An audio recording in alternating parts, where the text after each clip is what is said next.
Gimana caranya kita kalau punya keinginan, punya himmah, punya goals dalam hidup kita, gak serumit istri Imran, hal sepele aja. Allah kabulkan, Allah restui, Allah wujudkan, bahkan dengan keajaiban dan surprise kejutan-kejutan. Caranya 3. 1. Intasdukillah yasdukka. Kalau kita jujur kepada Allah, Allah pasti akan tolong. Apa maksudnya jujur pada Allah? Kita kalau ada kepengen sesuatu, libatin Allah dong dalam kepengen kita, dalam niat kita tuh. Maksud libatin Allah harus ada karena Allahnya. Pengen nikah kenapa? Saya pengen masuk surganya gak sendiri. Pengen nikah kenapa? Saya pengen tahajudnya tuh ada yang bangunin. Walaupun akhirnya dia tidur lagi, gak apa-apa, yang penting gak bangunin. Pengen kuliah ngambil jurusan A, B, C, gak apa-apa, gak harus semuanya jurusan agama kan. Ada ilmu syariat, ada ilmu sains, dan dua-duanya itu bisa jadi ilmu dunia, bisa jadi ilmu akhirat. Karena ilmu akhirat itu bukan ilmu agama, ilmu dunia itu ilmu sains bukan. Ilmu dunia akhirat itu tergantung niatnya buat apa. Orang belajar sains kalau niatnya untuk suatu kebaikan itu ilmu akhirat loh. Makanya libatkan Allah dalam niat kita. Saya belajar desain karena saya pengen bantu dakwah lewat desain. Saya belajar fotografi karena saya pengen bantu dakwah lewat visual. Saya belajar A, B, C sampai Z karena saya pengen. Artinya libatkan Allah dalam proyek kita. Intasdukillah, kalau kita jujur dalam hal itu, yasdukka, Allah pasti bantu banget tuh. Makanya kenapa Allah ngasih keajaiban kepada istri Imran? Karena niatnya juga apa? Pengen berkhidmat ke rumah Allah. Tapi kalau pengen bangga-banggaan doang mungkin gak akan diwujudkan sama Allah. 1 tipnya kalau kita pengen life goals kita itu jadi banget, maka coba libatin Allah dalam niat kita. Dan tapi kan gak bisa bohong ya sama Allah ya. Karena kalau kita bohong sama Allah gimana? Yukhadi'una Allah walladzina amanu wa ma yakhda'una illa anfusahum wa ma yash'urun. Allah tahu banget lah. Kita mau bohong, mau jujur tahu banget. Wa asirru qawlakum aw jaharu bih innahu alimun bidzatis sudur. Jadi sama Allah tuh gak ada gunanya kita bohong. Sama manusia dosa tapi kadang untung. Secara dunia ya, dosa berbohong tapi kadang-kadang untungin dunia kita. Tapi sama Allah gak bisa karena dia gak akan ketipu sama kita. Alimun bidzatis sudur, sangat tahu segala yang tersembunyi dalam hati kita. Jadi kalau kita jujur kepada Allah dalam satu goals, dalam satu kepengennya kita, harapan kita, himmah kita, karena kita pengen ada urusannya dengan Allah, pengen dapat ridha Allah, pengen apa dengan Allah, maka Allah pasti akan bantu. Teman-teman yang dirahmati Allah, tadi ya yang pertama, kalau kita pengen life goals kita, kepengennya kita, harapan-harapan kita sebesar apapun, tetap mungkin banget untuk terwujud karena Allah nggak ada yang nggak mungkin di sisinya. Ala kulli syai'in qadir. 1 tuh intasdikillah yasdukka. Kalau kamu jujur ke Allah, Allah akan jujur. Maksud jujur ke Allah tuh libatkan Allah dalam niat kita. Kayak tadi misalnya, kenapa pengen punya pasangan? Biar ada yang mensupport saya buat dakwah. Biar ada yang ngebujuk saya buat ke masjid. Biar ada semuanya ada urusannya dengan Allah. Nah, ini pasti akan Allah mudahin banget. Dan itu akan jadi keajaiban. Jadi kayak nggak pernah kita nyangka tuh bisa terjadi kalau kita intasdukillah, kalau kita jujurnya ke Allah. Terus yang kedua, jangan sampai apa yang kita inginkan itu sekedar khawatir. Jadi niat itu teman-teman ada 2. Ada khawatir, ada azam. Apa beda khawatir dengan azam? Khawatir itu bahasa Arab yang terus diserap jadi bahasa Indonesia khawatir. Khawatir itu aslinya artinya adalah keinginan yang terlintas sebentar terus hilang lagi, itu khawatir.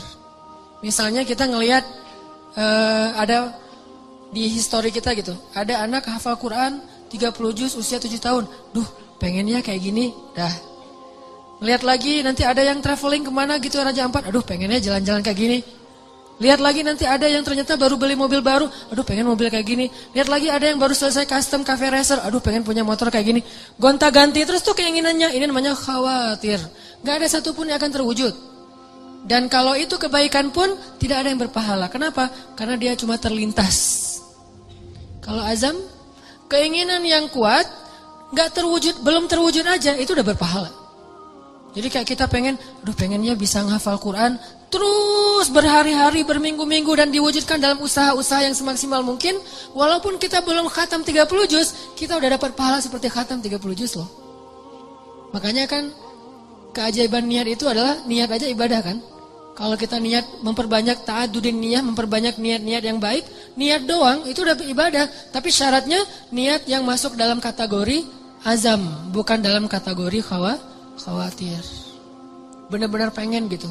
Aduh pengen banget bisa umroh ketika ngelihat ada teman kita yang posting lagi di Masjidil Haram, di Masjid Nabawi. Aduh pengen banget setiap hari ngelihat kayak gambar tentang Mekah, Madinah, terus ngelihat orang-orang yang travel, terus kemudian daftar dan berangkat nganterin orang yang selamatan pengen umroh. Karena kita pengen, dan kepengen kayak gini nih kalau kuat di hati kita namanya azam. Belum terwujud aja udah seperti melakukannya. Dan insya Allah akan Allah wujudkan. Karena itu janji Allah, khawatir. Dan yang ketiga apa teman-teman? Yang ketiga itu saya lupa istilah Arabnya, dulu saya sering membahas cemburu. Cemburu kepada apa? Cemburu kepada orang yang kita jadikan kayak inspirasinya. Contoh Zakaria. Kenapa Zakaria bisa punya Yahya yang luar biasa? Karena cemburu kepada Maryam. Kenapa Imran dan istrinya bisa punya anak dan cucu yang luar biasa? Karena cemburu kepada Zakaria. Gitu. Jadi kita kalau pengen ada satu keinginan-keinginan yang pengen diwujudkan, karena cemburu berat dalam kebaikan ya. Dalam kebaikan misalnya ngelihat teman kita bisa sedekah, bangun ini, bangun itu segala macam, bantu anak yatim. Terus kita jadi cemburu. Ya Allah pengen banget bisa sukses secara bisnis, finansial. Karena tuh saya pengen kayak gitu tuh, sedekah. Oh, maka kalau kita jujur cemburunya, jujur ke Allahnya, Allah wujudkan. Harus ada seseorang, sosok, tokoh yang kita cemburuin berat, maka Allah akan wujudkan kita gak jauh dari itu. Sama kayak dulu ibu saya tuh, kan saya pernah cerita pas lagi ngandung saya, berapa bulan dalam kandungan, di Aceh itu ada musabakoh tingkat nasional ke-17 kalau nggak salah, ke-8 kalau nggak salah, di Aceh, di Banda Aceh.